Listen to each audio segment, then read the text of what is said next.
yes nsuubira nti lukukoze bulungi nolukutaire mu mbeera program tumusaake Kibumba lwetutandise nalwo kunkyo kuno wasiza otya osiibye otya munnange ewe gwe biri kuluma oli otya abaafiirirwa tusaba Mukama Katonda akole kyayongera okubagumya ate mwe muwunya munkyo nga you are all celebrating abamaze ebibuuzo P7 senior 4 senior 6 paka ndowooza mwena tukoba nti yes lwobona Baba TV ng'ate olukutambulira wala ni Katonda ezira kideema kutuukirira saba era ikirize nibuye wasabye ebibuuzo wabona nga tibikutambulire bulungi ikiriza wawikirize nti ojja kubita Katonda akola ebyamagero akola ebinene mu bulamu bwaffe mu buli kiseera so bona bango osabye ng'olimu obubuusabuusa ekyo kyosinga okutya ate kabine ekimala kyatuukira kubanga sitaani yeda kwiba kuyita na kuzikiriza so ate awo embeera eyo gyakufuula nti buti oli mu kutya bwotya kabiri ojanga ng'okola mbu oli kwegendeeza odde emmekola nsobe eyo kyenekyo kyokola ate kabiri kyamala kyatuukira so saba ng'oikiriza ng'osazeewo nti nja kubita ebibuuzo bijja kwira ng'obise niwe omuzaala oli kweraliikirira ate omwana wange kumwizaamu no just believe Katonda akyusa awulira ku abantu abandi nga akuwa testimony yakoba ati nakola ebibuuzo eza kibuuzo kye nategeera mu ayina ekirala etuza osidaajo okwira ng'ebintu ebyawandiikibwa nga zena I can't believe nti nizawandiise so tube walala tube nga tuyamagana mu mbeera tena tumusaka Kibumba kagira mu maiso z'ekisambula ddala right now tujja kuba nga tweteekateeka okuba nga tufuna one and only God is calling Christian events tujja kuba nado a lot of things omulina the birthdays omulina celebrations nga dabalokole you can also come and join us tube nga tuwala but for now katuje ku break then bwe twira with our God is calling. Well, mumbero tineyo program tumusake Kibumba ife twakatandika okunumirwa suubira nti weno wakasituka teeka ojo osabe abazaire musindika abaana baje mu kanisa basabe bakwidukira last Sunday muzeyi yapo obudulizi mbuyali waka ngati emaawo ali ku TV nga supposed okujja okusaba aye yawulira nga azira maani yakuba waka watandika okwewuzaawuza nga tolikwenda kujja kusaba yataku yali TV oba radio ya mukoba nti abazaire abandi muli awo muli waka musindika abaana okujja okusaba aye mwe muli awo muli waka buti aba ekigamba akiwulire ku radio I think yali radio akiwulire ku radio yabona nga mutufu kiri kumulumiriza yadema akijirako aba ali awo amasanyalaze gavaako kusaawa eno yakoba buti wano bankobye ekigambo ekikobye kujja kusaba basanze bwe gavaako yasituka yaji yasaba bwe yavaayo eyali jja n'omutonga guli kumulumaji okuira omutonga gukoze ekikulekere so please bwemba muli kujja somewhere like olunaku ng'olwesande nga byabuweereza bwa Katonda situla abaana niwe mwene situkokola eki oje yes mu mbeera tineyo tulina omusumba eyayetebwa wamwense omusumba Asman aida kubanga atukobera amayina gegene gakozesa aba atya musumba ate nga ni Asman you know aida atukobera musumba tusanga era kubona program tumusaka Kibumba kale nyawo ndi musanafu okundaniriza ku Baba TV yes ewo program ayo tumusake era nendo kula musako ababone ba Baba TV nabona yona gyemuli nti mwe bali kwekumira ku mukutu gwa Baba TV mwe bali kwenda Katonda mwe banakera nkutega basande kubona nti muwulira ku bintu ku kigambo kya Katonda odi enaku dino ekigambo ebintu bingi ebijja mu nsi ayo omuntu asalawo okuwulira ekigambo kya Katonda nga kuno kunjo kusande odi abantu abandi bakera mukola bintu bingi bizira mu makulu ayo omuntu wakerera ku TV yakoba ati nze tumusake tembitaku anenda kubanga ntendeza Katonda nga mpuliza Katonda byakoba amina omuntu oti noyo aba mukisairala nga okobye yes amaina gange nize muwanguzi Asumani watira nze nkoti nze mu Asumani buli omu atola mu kyawulira kyayenda ha twidonole yes nali musala musiramu era nga nzalibwa butalejja okay biseere byali kali tololo wona wona buti bajawulamu ndi musala munole nzalibwa butalejja era amaka genvamu ga basiramu ayi ngekika kyona kyona ndicha abasiramu ayi muzeeyi yazala dada azala muzeeyi yene yasiramuka yenka okay wasiramuka yasoma ebyobusiramu ebyokuba sheikh bamutikira mu busiramu okay wavayo yazimba no muzigiti waka so okuva ku dada ni bamuzeeyi ye bamwetanga Hamba Asman omuzikiti ogwo kaliwo omuzikiti gukaliwo waka ogotabate omuzikiti era yakuzimba wake waimwe ya omuzikiti gwali waka ayi tusobola kuidukira maina sawa dino ayi nga omuzikiti yakuzimba waka era nga n'omuzikiti gukaliwo eriyo anko muganda wa dadi agusazaamu omuzikiti ogwo yeke waife buti erina olifunye otya baba we yali musiraamu baba yali musiraamu ayi nga amaka gona tigali masiraamu bali ekikati kya abasiraamu dada azaala baba mulala ne yavaamu yene yavaamu yasiramuka yasoma yafuka ne imaamu yazimba n'omuzikiti waka so zezaalibwa muzeeyi nga musiraamu buti iwate kabiri ofuusa otya omusumba kubanga buti right now obuweereza bwa Katonda obubayiremu soko tukobere gy'osumbira actually tiri musumba nti ndine ekanisa yange like as I pastor my own church ayi ndi omusumba titayina kwenda kosa kitu kya musumba antitetegera n'obuzibu abantu kyebategeera ayi nga kyentera okukola ino kubuulira njiri na ndi mubuulizi wanjye ayi butimpegano olw'okuba nti kiba kizibu abantu okwawula omusumba n'aliwo omubuulizi wenyini n'aliwo omutume n'aliwa pastor evangelist nabbi n'aliwa ebyo bizibalira abantu okwawula nga basumba ayi buti saa ino yensabira ku Jinja Miracle Center Gateway era nga mpereza n'omusumba wange omusumba Robert Kawa ekanisa eri wano kumpi wali ku mayiro 2 einuma wa Ruby's petrol station era bagitanga Delta petrol station ayi nga buti yayitibwa Ruby's petrol station ekanisa eyo omusumba omukulu waayo ni pastor Robert Kawa. Tutandike okulire mu family ya Buisiramu. Otegeera otya Katonda.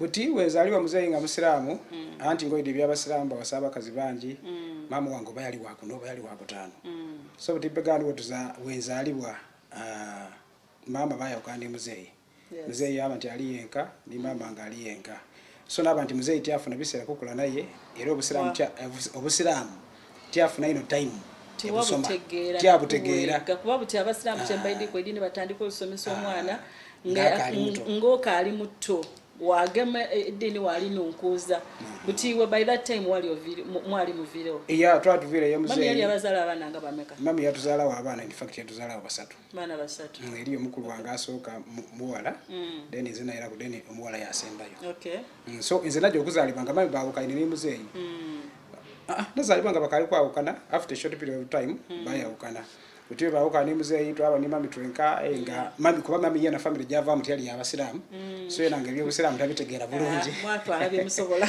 so era nga tuforcing tuva mu idini ya baba imwe nga tujja muzikiti nga titubitegeera bulungi so a time came mami yavaayo yebonole yaidene mu Busoga ekyalo bakyeta it's Jinja district Buyengo sub county ekyalo bakyeta Bulugo so mami wave yaida yafumbirwe no kayi ebulugo yafumbira muzeeyi owundi yali musiraamu baye yali yafumbira yali musiraamu so buti wafumbira muzeeyi owundi nga tiri musiraamu ye mami obusiraamu yavaamu kuba wali nga kali muzeeyi nga tukaina nga kali kufumbirwa nga ajja yasala buti wafumbira muzeeyi owundi obusiraamu yavaamu yatandika okusaba buti tutasigola nga tukali mu busiraamu tiyatwikiriza kujja kusaba lwaki ngaidi nti baba waife musiraamu so tulina okusigala mu busiraamu ewaimwe ebudade waimwe gye mulina okuba mulina okuba mu tulina okuba abasiraamu so buti we tube Bulugo eyo era n'essomero twasomerako in fact lyali nga abasiraamu n'abasinga obungi so nga tusomera ku isomero eyo then mu mwaka ogw'2000 I think nali ndawuza mu kyamukaaga natandika okuwuliriza Impact FM ebiseera ebyo na mama najitako nayi n'akaledio kange eyo idinga abavuuka nayi n'akaledio kange P6 nayi n'akaledio obuledio buno nabutola eri muganda wange omukulu eyakampa so wakampa ntandika okuwuliriza enjiri kuba zana ndiddi abasiraamu tibalokoka ayi ngo ebyobusiraamu bino tubitegeera bulungi nga tubitegeera bulungi nga nawo kiri kusikiriza odeme kutegeere no jona abasiraamu titulokoka so 2000 mulala natandika okuwuliriza Impact FM ebiseera ebyo kwali ku Jamada pastor Jamada awo kyagenda Jamada akyusiza kubanga ngaabuulira enjiri n'ategeera nti nibo bona abazibuzibu bona nti abasiraamu balokoka so wentegeera nti abasiraamu balokoka that is P7 2001 aona atandika okutegala ndi ayinga mami takyenda era nga mulinda nga azirawo wawuliriza nga lancha wange makalido kange olusi najja mu nsiko eyo n'awuliriza nga wategeera nti nteze ebyabalokole era lulala yandagana nga mbiteze kaledio yaida yakagema yakasulere mzee yaboneka yali mukambwe mzee yali mukambwe nti ate kabiri mwana wa sheka ate kabiri alokoika ate ngafuna tukulwanisa kutolere twize so mama wayagana kaledio ngataire ku lunch hour ya Jamada ku Impact FM yagema kaledio yakasula wansi Jesus kayatika buli kintu kyaje omuzindalo gwa jere frame ya jere ningini ya jere alokuba inti nali mu olwokukanika kati mejogo bante myaka ejo olemera kuwachire nali mu olwokukanika nageba kaledio kange na akaizao nategera nti mamba wakola mirako yo wakalamusa na akalamusa na akakanika kairawo kayogera mu buledi obwidi just kat so connecting ali muzindalo kutawada muzindalo kuyingini na waya damanda nga kaira mukogera so nka connecting kaira mukogera na yongera okuuliza Jamada so ebiseera ebyo nga tusoma pisa bali bulugo yebajeta bulugo primary school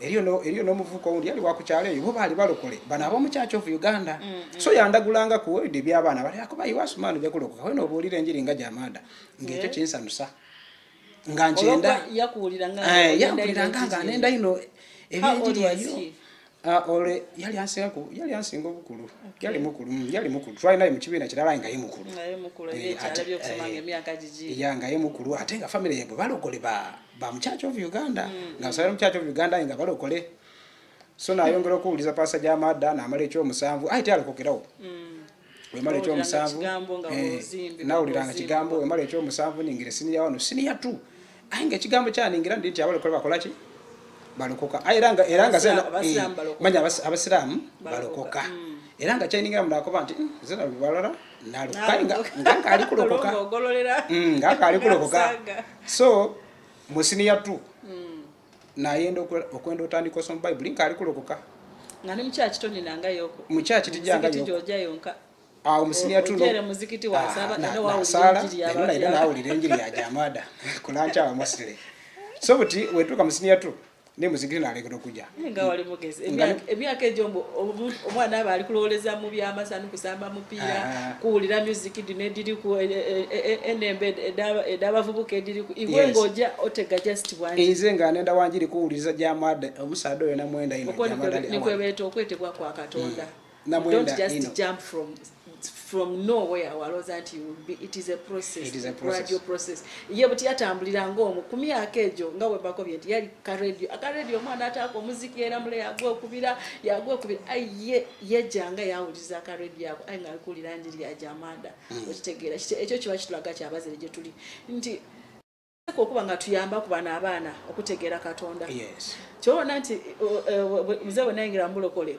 bajanga abantu batizanga tukali bato aye namala nabuuza nti lwaki kati ate abalokole babatiza abantu nti wamuzairo okuza omwana ye yatuka watuka yakoba nti kankole kikansale ondokoke kansale onje mu Islamu kansale nti ayimukulize mu mbere ya Katonda buti singa ewe tiweibanga wawulize njiri eyo singa sawo ntolina kubulira ku njiri tulokoke tutya so buti mpegano musinia twawo naenda okwenda otandika okusoma Bible era nga ze kutabu byange mpandika ku Jesus is my savior yanga timulokole so eriyo mwana ayina aka Bible bono bo Gideon ziba obutono abamemoni bateranga ogaba batinobu eriyo bono bakweta Gideon ziba Bible buli mu New Testament yo ka Psalms and Proverbs baba bulubuti nobwo so abamemoni nabatero tuwe tambulanga bagabo mu Bible so wembukabana n'omwana ku isomero nakamwibako nakamwibako kubanga nendo okusoma Bible yanga azira Bible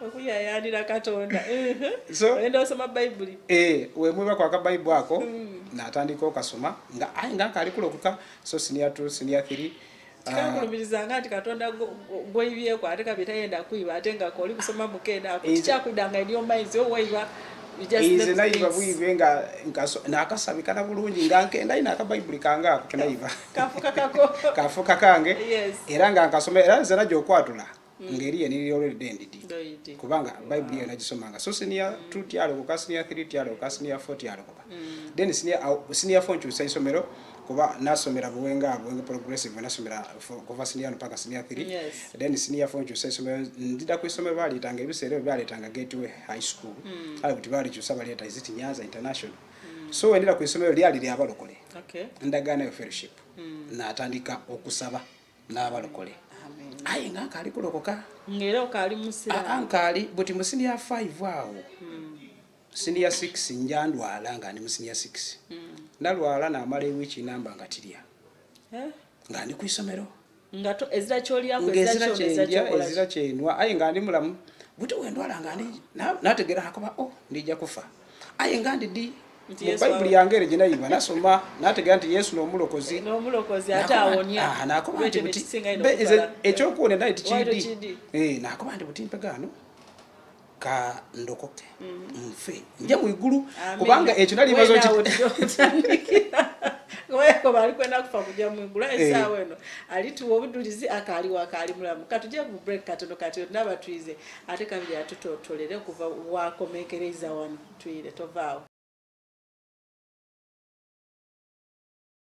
Yes, thank you so much okuba nti munango bali mugumikiriza break entoneyo wakoba nti kambalinde bamala okuba nti bajambulango kabirindire omusumba bali ali kutwinonola musumba tutandikirewo tukomye waye bitandikiriza okunuma awo nga ndi musensi that was 2007 ku Gateway High School kuti je bakyusa buti wendwala namale wechi nga teri kulya ate nga za treatment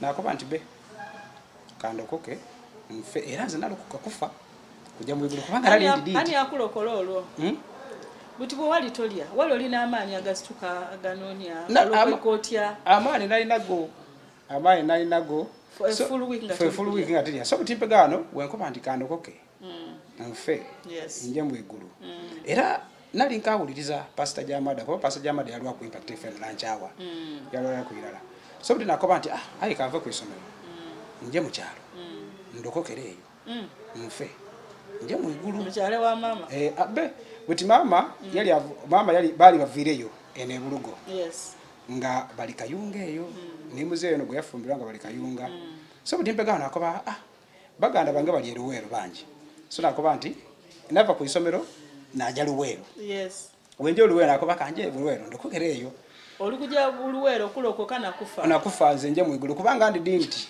Muhammad tatwala abantu mu igulu ekyo nga nakitegeera kyali kikulu mayino okutuka ngo ndi toja kufa nalwa kwegamba obulwere bwati butegerekeka era cyandoza ekyandeta nokulooza ndi nja kufa kuba nalotanga amayembe gali ku mutu gwange gali ku mutu gwange nagali otagente no kano these demons zigabeta amayembe ba iseja ba bobo omusiramu amayembe olino gategeera tiyenze kujyayo mu binja nga masabu twajanga yo twaja masabu so nga amayembe ngaidi awo butuli tubuzabuza bebe tusinga ebyo tubone how did you draw yourself back to this side so anti ngoide byabasiramu ino amusiramu neisaba otumwawula mutikankubuze wasamira ngako atwaja like tia samira kwaze okusamira ayo nga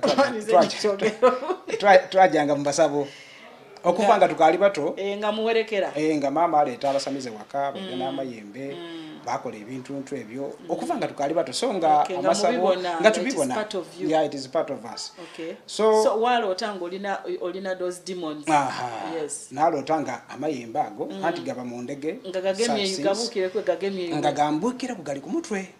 So when I woke up, I think that was a dream. That was a dream. Yes. So when I woke up, and that could be possibility. That is why you are falling sick. You are sick. Yeah, because I know that they have a tendency. Oida walwala, biolwala byabula, bamala bakobambu jaku muchale wanywe jaku mubijja nga bali kusindikiriza. Yeah, kulemesa this side, the town jolimu ojeyo, so that you can be their head.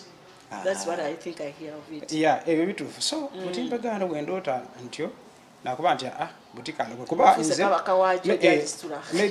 maybe okwira kwa inuma nali muntu alwala ino. Yes. So wendwa ino nga mama baleta ebintu ebyo waka lake bakusamira bintu ati nebyo babikutole ku free amaiso gano manga ino omuto gwanu manga ino era nga bikaseramba kumakerenda.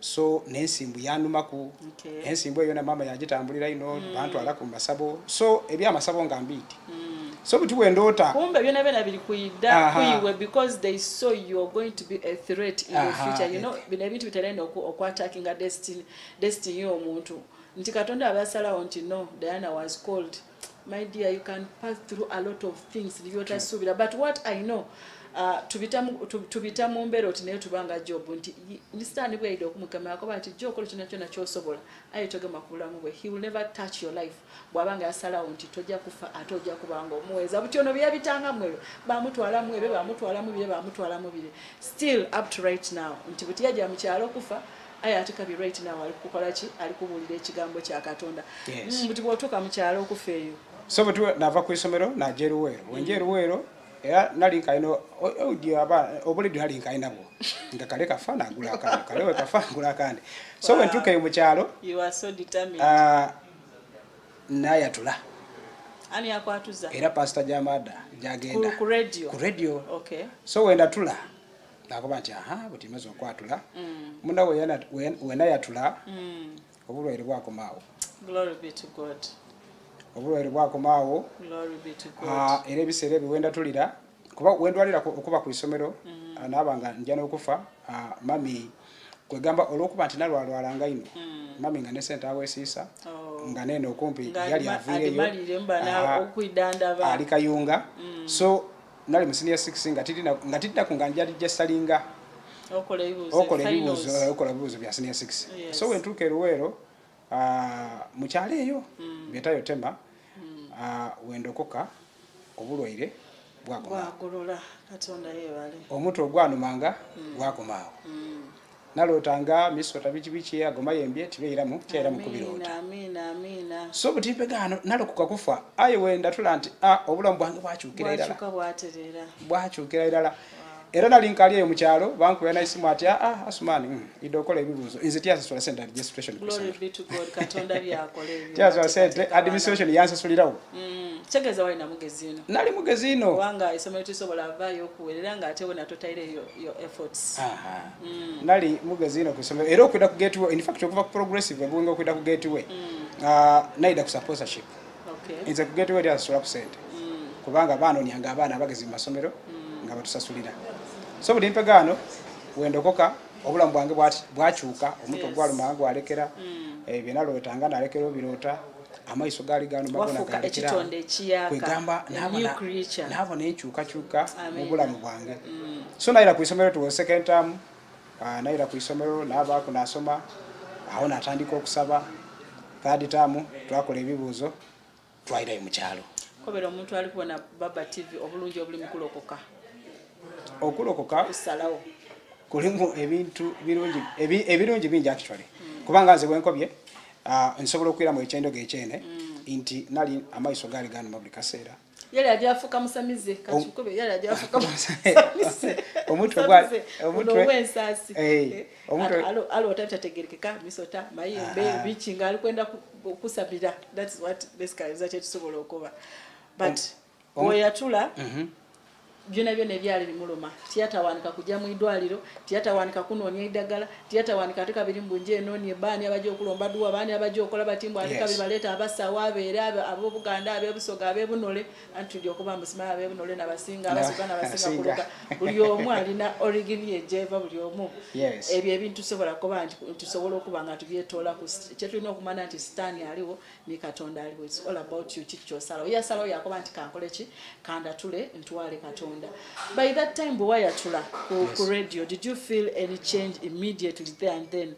Yeah, when I atula ku radio I felt change kubanga nali mulwaire. Yes. Nga ndikwatula mfenje mu igulu nga ndiri nti Yesu natwala abantu mu igulu. So when ndokoka immediately I felt change.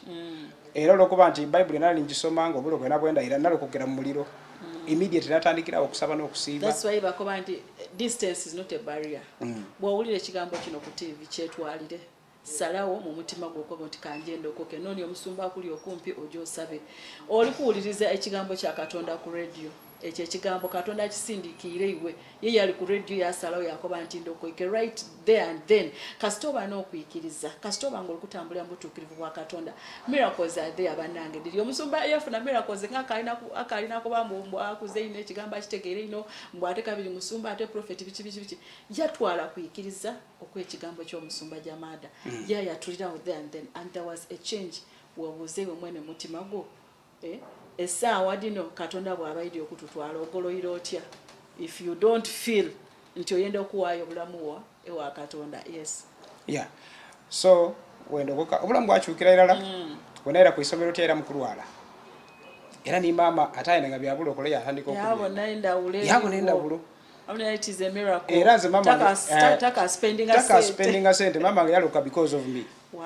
Because when nalukoka yabona nga ndekere okulwalwala amayisa aganumanga omutwe ogwanuma sende life dole de batwala ensimbu zinalingwa twatwala embuzi twatwala entama obuyibwa biki ebena twabitwala masawe bena byaida byakulumya omutwe nga sigeza buti kutwala imwe kutwala nze so wendoka nachuka mama yatandika okwenda ebyabalokole. Wow. So wenira ku isomero second term try ni papa ku isomero utiningira tyo buwereza olukuba nalokukira mu muliro nga nkali mu kyalo olwalo kanti natandikira okusiba dry kubanga hamba kulede nawulira abasada basiba so natandika okusiba nga tibitegera bulungi aye nga nsiba era kirungi mu kyalo yali akayumba kali ka munsiko it was nga kava ku main house nga kali keyawula nga nzembe yo munsiko zenka nasibireyo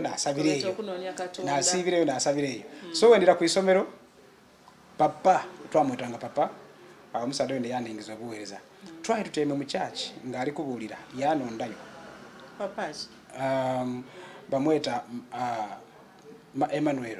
Okay. Bamweta Emmanuel ali gangeyo in fact yaine kanisa igangeyo ayi biserebe nawulira ko nti yaja mu musida abarabu eyo eri byaje okolayo nga bamweta Kigala Emmanuel omusada oyo ne yaningiza mu buweereza in fact no buweereza bwekakola wati bwekakola buti kankomenti obuweereza obuntambuza kubanza obuweereza obusize kuntambuza is interpretation. Yes. Ne yaboningizamu and that's a calling. So twali tutyayimbenga tuli kusaba nakalokuka yanondayo nali ku first row mu isomero ku gate wa yakoba you come and interpreting. Yes. From there I started interpreting. Glory be to God. Up to today. I'm after Gajanga growing now every minute. Every minute. So we ku isomero that is 2007 ewere kumvira ku isomero 2008 naja mu kyalo ebeta bikaire lyo mwana zeffu. Wawuli ote bakoba nti bakutwereyo bakutayire no tandika ku interpreting. Did you feel nti maybe I might fail or can I handle na sobola bati sobole chichi kyowuliranga bakutwereyo? Ero ulira muku that inferiority no kutia because it is the first time oba tochikolangako but he just picked me. Yes. It was not a suggestion yano ndabulonde yakoba asman come and interpret. And start it over. So I started interpreting and I did well. Yes. Even the next service I did well from that time. Yes. Natandika ku interpreting. Wow. So wevayo twaja mu kyale eyo kayira nga yembewa mwainaze nga tusabira buwenge eyo era nayongera ku interpreting. Yes. Because I was good in interpreting. I was good in interpreting. Bampa chance for kwongera ku interpreting. That was 2008, 2009. Yes. Then 2010 na avao. Naira yo eruwero. Yenara kukira. Ngolwezi George lekola yachi. Buti echantu ale eruwero. Umaze senior 6 ndikwenda kweyongera yanga sente. Tidiri kuboneka. Buti kube ewa sister ange nayo nakoba nti kanime omutiere. Mfune sente. Neyongere yo kwisomero basome course nali neze nasoma course ya busawo. Naye ndo busawo from the very first beginning. Kumbe ngokuja kuba musawo mbuweza kwa Katonda. So buti twali ebiri. Omutiere twafuna. Nebintu bye twagula mutiere babiba. Mwayomba Katonda lwachi ya mwavira mwawo. Twavira. So buti 2010 watuka nakuba nti be kanje ruwero ebisere bidume yali ku duma yali wa sente. Kuwe bisere ekiro ya domo gulu 10 that was too much money 2010. Okay. So 2009 eruwero duma yali agule esiringi 10 ekiro.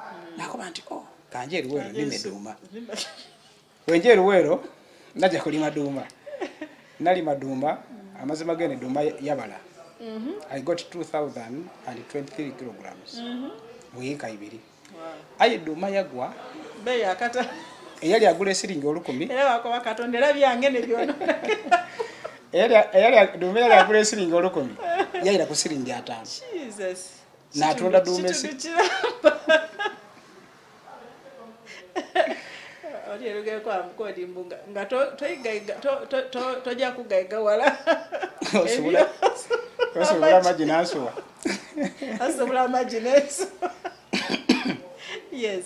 So limpega wavira bwao duma wagwa nembago je nakozesa okulima duma oyo nagireka mu nimero nakuba ntija kwira mu kulima kampereze katonda duma wagwa 2010 nakoba ndi kuti kwala lima first season second season tyalima na ebyo kulima na bivaako eriyo omusumbe bamweta lutalo era olwekira bachange kino kyo ku interpreting yali azira interpreter mu church atenga nze ndikudo at interpretation yange makutu atandika okuweereza twatandika okuweereza tutambwire so butipegano katonda yakoba atya era yebuwenge so nakoba musumba lutalo katonda akobe kwire buwenge. That's 2010 ngaguli wako 2010 ngaguli wako naire buwenge mu kanisa je nalimu kanisa bajeta Omega Christian Prayer Center ya Reverend Fred tumwebaze so wendire buwenge Fred tumwebaze otubuze ku musumba fida kunonya tukute wano ku program we buli bali so wendire buwenge wakolera omulamu aiza ate eno ku Lubogoro tijena kwagana ngowereza andi butimpegano owo ndi kuida so wendire buwenge that is 2011 ko bwe nkwagana eno ku Lubogoro nkwagana ngoli kubulira natukayo nakwagana ngoli bulira katutti era wansikiriza okuba ndi I keep on fellowshipping from there. Wow, that is powerful.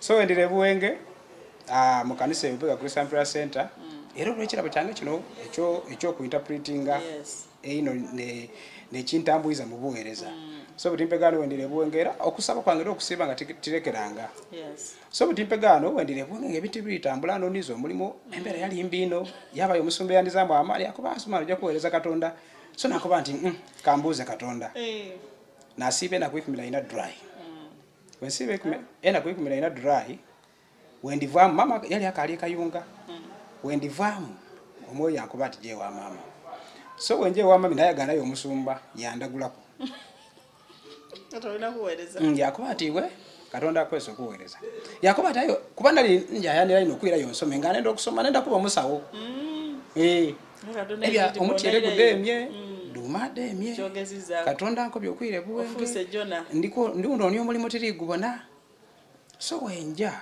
omusumba yakoba ati we katonda akweso kuweereza yakoba ati osobola okusoma mukusoma okuwafuna bina byoyenda ayenga katonda akweso ali kwenda wana omuweereze wenaveyo naira ku church nati amyania kuba interpretation ali inkola interpretation bavuka mu first service so waliwo okusiba kwana musumba Fred tumwebaze ko yalangirira inzo okusiba kona siba kwenda kuyikumira ina dry bo basiba ngenda kwana 12 so wendiranga okusiba kukaja maiso nabe yungako kuba nasoka nasibe kuminaina naje wa mami namala yimwichi ndala naira nabe yunga kwana we dawa. I was chosen as an interpreter. And you anointed fully of Pastor Fred tumwebaze. Wow, glory be to God. Na tandiko ku interpreting even in the main service. Amen. So that is 211 212 ndiye buwenge ni Pastor Fred tumwebaze. Era una mana afuna yakali munga asomesa ku primary school eriyo omusumba bajeta omusumba mukungu esome baleta his grace eriyo mukwano gwange ali asomesa nga twasoma naye ku gateway yakoba asomani datweyize ngano twabayo nga tweyiya nga asomesa inga ndino mubuhereza asomesa ndida interpretinga mbulire njiri interpreting obulira eriyo nakwagana ku street ngoli kubulira ekigambo seriously Shadrack ajatu waka clip ako kubanga nakagema nze mwena ku street ngoli kubulira ekigambo otandise otyo ofuna ekirowozo ekyokuja ku street because I liked it. It was a very good idea. People don't want this message. Ngastani ya muziba wabuzi benti ontali nina mukanisa ali manante Diana mulokole wa manante Diana mulokole ali avawe kigamba akifune. Ayo emotoka we beri kubisawo, costa beri kubisawo, taxi we beri kubisawo. Tolemerwa kubawo n'ebigambo ebiteeka wansi webyo ebigambo ebi. Otandise otya that idea. But we were very well 2011. Twali abavuka banji ku church awo ku Omega Christian Prayer Center. It was the biggest kankobe nearly never member abanji mu Buwenge town council. Buti twatandika okubulira enjiri ku street. Mwatandikira Buwenge. Twatandikira Buwenge. Fene dinda tulikubona chatandika 2011 tubulira enjiri 2012 tubulira enjiri ku street tujja malwaliro tujja mu makombera tubulira ku street. So butipegano Pastor Fred yafune ekirowozo ekyokutandika kanisa yasoka kulowooza Kampala. Inzo moyo akoba ati Pastor Fred wabali kujaja kuja niwe. Iwe already inze nakiwulira ayogera ni nakisigaza so bulimpegane ekampala yasoka yabivaako yakuba tulijja atandika ekanisa edinda. That was 2000 twatandika preparing mu 2012 and 2013 ajja kuija kutandika kanisa ki edinda. So Pastor Fred Waido okutandika ekanisa edinda 2013 naida naye ntyo wenva ebuwenge okuyida edinda ifewe tukwaganira awe edinda nga kumba otobye ne hasozi ebuwenge okuyida edinda kuba nasooka n'abayonga ndida for Sundays only and Wednesdays nsula bwenge naida na muinterpretinga nairayo yakuba ida tubeno ebwenge navira irala naida eno era kintola ebwenge okundeeta edinda interpretation. So naida na interpreting a Fred 2013, 2014, 2015. Era nize ali interpreter we until I left. So when tuka idinda, ebya street preaching ni hospital bichi ebya soka na bita kumbali. Biza kumbali wa concentrating. Naira mu church ministry buti. Kuba wenali wa Pastor Fred kanisa oidinga kanisa yakatandika nga I'm almost his associate pastor wa mazira oniza yemerera era chuvana ozo ko betubana kana ndikana kwa kana ngokubulira wabulira bulungi omwoyo yange makuna ako bano. Actually, I came as a visitor. Yes. No, next Sunday I should come. I kept on coming for more and more. So we did our Pastor Fred twawereza naye nga nize interpreter we. Yes. Twawereza nga era olusi mbulia first service wabaza na buli main service olusi yawereza abantu abandi. Era naba ino mu interpretation. Okay. Yeah. Twile ku Nature Street. Nature Street. Buli bwemba nako abali kubulira kunjira. Buzibu kibotera ofunamu ngoli kubulira kigambo kya Katonda kunjira ate na bulungi kyo bukirimu buti kubanga ati kyangu oba nsooke ndiremu okukobera ndira yantaka ate ku street aya tukobera izeyo tya ku street kwale okomekeza ngokobye ngoyingire mu church full yeah buti wendira mu church full time like church ngati kaenda kuja ku street when we were Pastor Fred, that was 2017. Yes. Ne yunga kumira ku center jendi buti. Era yona chasing go kula kumira ku center is interpretation. Interpretation, yes. Yeah, is interpretation. So buti peka no COVID wider. That was 220. Yes. 2020 dukire mbere ya COVID. Yali izibwino. Tesobola kula. Ne yali akalisa alibwa. So zedi dintia abire nabulira kunga tukali bato tija kwira ku street. Era nga nababulira ku street mbonanga bali mala biseera. Mbonanga obulira otyanga abantu bali kutambula. Ezirali kuwuliriza ye. Azitikasobola kwira mu bintu ebyo. So COVID waida emirimu gyali mizibu. Aife. Twali tukasobola okukola ku company nakolanga mu company yabayindi yekolanga ito. Ife twali tukakola. Bakuba bayikiza companies yokola. Yes. Inze chenjo kwogera kizibu abantu abandi bazibu ki tibangwa kukitegeera Katonda yanko bati lekera okola. Ayi nga tuli mu COVID, my wife is not working. I'm not working. And the company felt ekasobola okola era nga tutambula tulaje twakola ki. But God told me stop working. And do what? It was not easy. That was 2020 omwezi ogwokutaano. How did you survive? Ngatuli mu lockdown.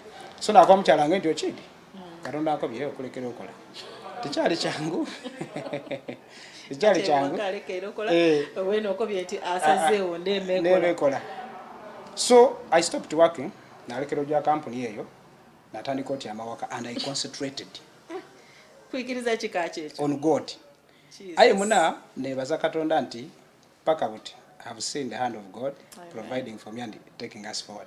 So but went yamba 2021 otani kwa kwira ku street Katonda yankobatira ku street ogolira enjiri eiroboze tiyali yangu ligondera because when I sat down 2020 the whole of 2020 akubandi Katonda aye okuti ama mu COVID yawo Katonda yetandika okuganiza ebintu bingi ngata alitandika defining my ministry because remember mbale mu interpretation but interpretation is not a ministry yawo nti ministry yawo nti you are going to be an interpreter forever no atenga weno bali ku interpreting ero bango olikubulira yes so bulimpegano Katonda uendekera okola mbuza Katonda wenda akolechi he spoke to me a lot of things yes mu 2021 ankobatira ku street mu mwezi nga gwa mukaga na kwa mchalanga ndio chiti Katonda nkobye Jack Street. Nakuba ati okay. Nakuba ati Katonda ogenda Jack Street. Oyina okumpa omuzindalo. Nkungabirira. You must provide a speaker for me. So mugwo mukaga natandika okisabira na kisabira I thought into Jack Street 2022. so etuuka mwezi ogw'omwenda eiroboozi lyayira ja ku street owulira eiroboozi ogire ku street otandise okubuulira. What was your experience on the street nga bwetumaliriza? Ku street olunaku lweno olwasobola okubulira wano mu Idinda. Of course wabulira ku luguudo ki? Nasookera ku Gukale Road awo awali omuzigiri gw'abasiraamu. Yes, awali omuzigiri gw'abasiraamu. What was your experience? So the first day, of course, ebintu tibyangu kubanga oba oli kwegana abantu abali kutambula ate nalindwire nga tibulira ku street nga ndi kutya oli kutya kanso banandobera ate poliisi ate biki but Katonda babako byokola ekintu akuwa amagezi gaakyo n'amaanyi gaakyo. So wentandika okubuulira street era buti ensinga okola these days enako dino okuva because I began in 2021 December. Awo Katonda yagabira sente nafuna omuzindawo nagula omuzindawo gwange n'atandika. Ezaba complaining anti obakubira kelele ku street. Ebyo buli kaseera bibaako. Bw'oba oli kubulira eri abakusulira ebigambo oba tobifaako. Yeah, of course abantu tebalumba kwogerayo mwala Lucas naye abazungu baba sente. Ni duzi last week actually twali ku Iganga Road awo nga kumwena photo lab. Twabawo na kuibiri olwokusatu. Ndoza caretaker. Yakoba ati amuli tukubira kere mutola obuyinza obwemerera ntu akoba nti anti bali abandi balowooza ati photo uli ku street we are not authorized by the state council. Can get the state council or police ayeze with my group tituliyo illegally. Okay. Police yatwidi ni town council yatu olukusa. Ate Katonda bw'abasazeewo nga ne yabawandiisa ani asobola okukikyusa Sumba. Mba inenti okudakika tulingo twakogera ku eddakiika 5. We have just started but I think we shall just bring you next time to be sharing with you more and more of that. Katonda abaye mulungi on your side. Amen. Your journey has been beautiful. Wako era tukwekera era tumaze twagitegeera but next time we shall add on. Okay. So Sumba tuwekwe ekyawandiko ekisembayo nga bwe tusibula wano. Yeah, ekyandikwa kyenjobawa. Nekyandikibwa Katonda kyeyampanga nije ku street. Kubanga Katonda bwe yankoba okujja ku street nakoba nti kuti Katonda abantu Jinja City ekibuga abantu ng'enjiri bagiwulire. Yakoba nti yes enjiri abantu bagiwulira eri abakali giwulira. Yes. Ekyandikibwa kiri mu Matayo 24:19 kikoba nti and this gospel of the kingdom shall be preached everywhere as a witness, then the end shall come. Amen. So enjiri y'obwakabaka oidi abantu oidi ena kodi n'enjiri eriyo ningi but it's enjiri y'obwakabaka the gospel of the kingdom shall be preached to all nations as a witness, then the end shall come. So ekyo kyendiko enjiri y'obwakabaka tulina ogibuulira wona then the end as a witness. Tulwakuba nti ojja kubuulira buli awugiwulira alokoke no but waleme kuba omuntu yeegemya nti ze tyawulira. At least buli muntu aja kutegera nti nawulira aye nadema budeme. So ekyo kyenkola ine nako dino I'm preaching the gospel of the kingdom to all nations as a witness. Then the end shall come. Amen. Mpera ali kubona Baba TV ekigambo ekisembayo tusibule. Yeah, ekigambo kyensobola okusembayo ng'omubuulizi w'enjiri oyinza okuba nga oli tubona nga towanga bulamu bwa Yesu kuba mulokozi wa bulamu bwo tisobola kuva ku broadcast eno nga tikwaniriza kwetwalira Yesu okuba omulokozi w'obulamu kubanga Yesu Kristo nengira n'amazima era n'obulamu akoba nti ezirajja okujja mu igulu oba okuba ku Baba okutola ku ngabise mu ye. So osobola okumwefunira kubanga Yesu yabuze yakuba ati kirigasa ki omuntu okuli ensi yona yafiirwa obulamu bwe oba omuntu aliwaayo ekyo okununula omwoyo gwe. Yesu yenkani yawaayo obulamu bwe okununula emmeeme gyaffe n'emyoyo gyaffe. Osobola okumwetwalira okuba omulokozi w'obulamu bwo. Osobola okuva mu kifo kyo awooli oyiremu ebigambo wano oniize kuba oti ayi Yesu nkwebaza olw'okunenda wanfiiririra olwaleero nkuwa obulamu bwange era nga nkwikiriza nti niwe omulokozi wange era niwe mukama wange mu linnya erya Yesu. Amen. Sibula kwali kuona Baba TV n'omukyala nga kwajire yebale kulabirira nakoma nakuba nakuyikiriza okwo. Abalungi ababaire nga bali tubonera omwekomera ku Baba TV nendo kwebaza kano lwakaseera kano webale kwekomera ku Baba TV woboizemu ebigambo ebyetwoge byatwire oli mulokole buti nja kusaba onondi ekanisa otandika okusaba kubanga amazima gene Yesu Kristo alikwira atalikwira okuno nabo abamwikiriza nendo okwasibula nendo okulamusako omukyalanga omulungi anfumbire waka Madam Doreen Mutesi ankoze bulungi ino Mutesi tusima ino nendo ko banti nkwenda ino era mukama yongera okumukisa n'okukuuma mulina no musumbanga omusumba batika wankoze bulungi ino no musumba wange yaningiza mukira bolo mu stage entambuiza ekimbesa omuweereza omusumba Emmanuel Kigala yona joli nkwenda ino we salute you kale teyanze gego bali kwikiriza kuko banti nozena kanje ntyame ku Baba TV mbe ku nekigambo kyempezi akobete okwetebwa kwa Katonda bwe tukwetanga olundi totukalubirizanga ngale butatukalubiriza tubenga tusobola okuweza ekigambo kino kubanga it's a joint effort temikono gino bolingira engalo notidaga yagaguno wagutawale wabanga bwejida wala tusobola okusula ekintu walala tutebwe tuli iwe oli kubona Baba TV nife tulina ekirala iwe kyoli kuwulira wano okyowulira omusumbanga abulira bono kibulira obundi eyo yona n'enjiri gyoli kutambuza tulina otambuliza wala tubenga tumala kujako byeti is the way, the truth and the life ezirajewa ewa Baba mwigulu ngatabise mu Yesu bolino kusoko ikirize memale ofune password ejo kubange kongera so program tumsake Kibumba. Thank you for watching tukajira mu maso ni program tumsake Kibumba tovao katuje mu break twire.